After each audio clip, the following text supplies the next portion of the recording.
జనరల్‌గా ప్రీమియర్ కాలేజెస్‌కి వెళ్ళాలి ఇప్పుడు అన్నప్పుడు దాని ప్లానింగ్ పర్ఫెక్ట్‌గా ఉండాలండి. ఇట్లా ఎవడు పడితే ఆడు ఇష్టం వచ్చినట్టు స్టేట్ బోర్డ్‌లో చేరడాలో 70% 80% మార్కులు తెచ్చుకోవడాలు, సాట్‌లో పట్టుకొని 11, 1200 మార్కులు కూడా రాకుండా ఏదేదో టై అప్‌లు పెట్టుకొని లేకపోతే నేను అమెరికా పంపిస్తాను. అమెరికా పంపించి అక్కడి నుంచి నేను సమ్మర్ ప్రోగ్రామ్‌కి పంపించి కాలేజీలన్నీ తిప్పొస్తాను. ఏంటంటే ఇది కెనడాలో కూడా అంతే పనికిమాలిన చెత్త కాలేజీ అక్రిడిటేషన్స్ లేని కాలేజీకి పంపించడం. అసలు యూరప్ అయితే నీచాతి నీచమై చాలా చిన్న చిన్న కాలేజీలకి అసలు అక్రిడిటేషన్స్ లేని కాలేజీలు చాలామంది మోసం చేసి పంపించడం. ఇది ఎక్కువైపోతుందండి.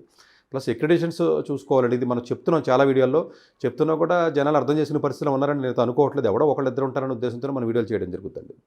అనదర్ పాయింట్ ఏంటంటేనంటే జనరల్‌గా నైన్త్ క్లాస్ నుంచి ప్లాన్ చేసుకోవాలి అని చెప్తాం మనం. జనరల్‌గా ఎవరైతే అబ్రాడ్ వెళ్దాం అనుకుంటారో వీలున్నంత వరకు జేఈఈ లాంటి ఎగ్జామ్ మనకు రాదు అనుకున్నటువంటి వాళ్ళు వెళ్ళొచ్చు. లేకపోతే బాగా ప్రీమియర్ కాలేజ్ రీసెర్చ్ ఇక్కడ తక్కువ కాలేజీలోనే ఉంటదండి. ఎన్ఐటీస్‌లో రీసెర్చ్ ఉండదండి. ఏ ఎన్ఐటీలో కూడా రీసెర్చ్ ఉండదు. గుర్తుపెట్టుకోండి.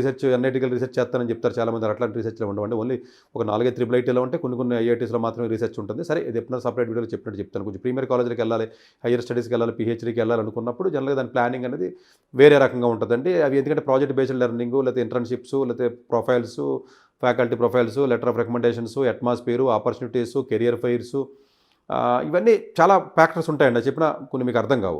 సో, ఇలాంటి ప్రీమియర్ కాలేజ్‌కి వెళ్ళాలనుకున్నట్లయితే నైన్త్ క్లాస్‌లో ఉన్న పిల్లలు ఎవరైతే ఉంటారో వాళ్ళు అప్పటి నుంచి ప్లాన్ చేసుకుంటేనే బెటర్ అండి. సో, జేఈఈ నేను ట్రై చేస్తాను. జేఈఈలో 300కి 30 మార్కులు కూడా రానోడు కూడా నేను ట్రై చేస్తానని చెప్పి అంటారు చివరిదాకా. బట్ అది మనం చెప్పినా కూడా వినరండి పేరెంట్స్. అది పక్కన పెట్టండి. అది ఆఫ్‌కోర్స్ అది emotional IIT, civils, IAS exam emotions అండి నీట్ మన భారతదేశంలో. అందువల్ల పబ్లిక్ ఇన్ని పరిస్థితుల్లో ఉండరు. ఆ విషయం నాకు క్లారిటీ ఉందిలెండి. ఇంత తెలిసినోడిని అదెంత తెలీదు గాని నాకు. సో, ఎనీవే బట్ అట్‌లీస్ట్ కొంత రియలైజేషన్ ఉన్నటువంటి 1 ఆర్ 2% పీపుల్ ఉంటారు కాబట్టి వాళ్ళని దృష్టిలో పెట్టుకొని చెప్తున్నాను. సో, జేఈఈ ఏదైనా టాప్ ఐఐటీస్‌లో రావు బట్ ప్రీమియర్ కాలేజ్‌లోకి వెళ్ళాలి. ప్రీమియర్ కాలేజ్‌లోకి ఎందుకు వెళ్ళాలంటే ఇప్పుడున్నటువంటి టెక్నాలజీని దృష్టిలో పెట్టుకుంటే అసలు నార్మల్ కాలేజ్‌లో చదివితే అసలు చదివే పరిస్థితే లేదు అసలు మార్కెట్‌లో. అసలు జాబులు వచ్చే పరిస్థితే లేదండి. నిన్న కాక మొన్న ఎన్‌విడియా సీఈఓ కూడా అదే చెప్తున్నాడు. మీరు అందరూ ఉండరు 2030కి వానిష్ అయిపోతారు, కనుమరుగైపోతారని చెప్తున్నారు. శామ్ ఆల్ట్‌మన్ కూడా అదే చెప్తున్నాడు. ఈవెన్ చాలామంది అండి ఏఐ దిగ్గజాలు కానివ్వండి చాలా హ్యూజ్ ఇన్వెస్ట్‌మెంట్ జరుగుతున్నాయని చెప్తున్నారు. బట్ ఎంత చెప్పినా కూడా జనరల్‌గా పబ్లిక్‌కి అంత ఈజీగా అంత ఎంకరేజ్ అవ్వదండి. నేను ఇంకా సీబీఐటీకి వెళ్ళినా లేకపోతేనేమో వీఎన్ఆర్ విజ్ఞాన జ్యోతికి వెళ్ళినా అని చెప్పేసి అంటూ ఉంటారు. సరే అది పక్కన పెడదాం. కేఎల్యూకి వెళ్ళినా లేకపోతే మల్లారెడ్డికి వెళ్ళినా, మోహన్ బాబుకి వెళ్ళినా అని చెప్తూ ఉంటారు వీళ్ళు. సో, మంచి కాలేజెస్‌కి స్కాలర్‌షిప్‌లు తెల్లే అవకాశం ఉందంటే 100కి 100% ఉంటుందండి స్కాలర్‌షిప్‌లో ప్రొఫైల్ కొంచెం స్ట్రాంగ్‌గా ఉన్నట్లయితే. అది నైన్త్ క్లాస్ నుంచి ప్లాన్ చేసుకోవాలి. మా దగ్గర నైన్త్ క్లాస్ పిల్లలు ఉంటారండి కొంతమంది బాగా టాలెంట్ ఉండి కొంచెం బెటర్‌గా ఉన్న స్టూడెంట్స్ మాత్రమేనండి. తీసుకున్నాం ఈసారి చూడండి మాకు కాల్టెక్ ఆఫర్స్ వచ్చినాయి. ఈవెన్ స్టాన్ఫోర్డ్ కానివ్వండి, ఇంపీరియల్ కానివ్వండి, యూసీఎల్ కానివ్వండి, ఈవెన్ ఆక్స్‌ఫర్డ్ ఆఫర్లు రావడం జరిగిందండి. చికాగో ఆఫర్ కానివ్వండి, లేకపోతే ఈవెన్ అర్బానా చాంపియన్ కానివ్వండి, ఇలాంటి ప్రీమియర్ కాలేజీలో చాలా మందికి సీట్లు రావడం జరిగింది. ఇంకా కొన్ని ఆఫర్స్ రావాలి. మిగతా కంట్రీస్ కూడా వచ్చినాయండి.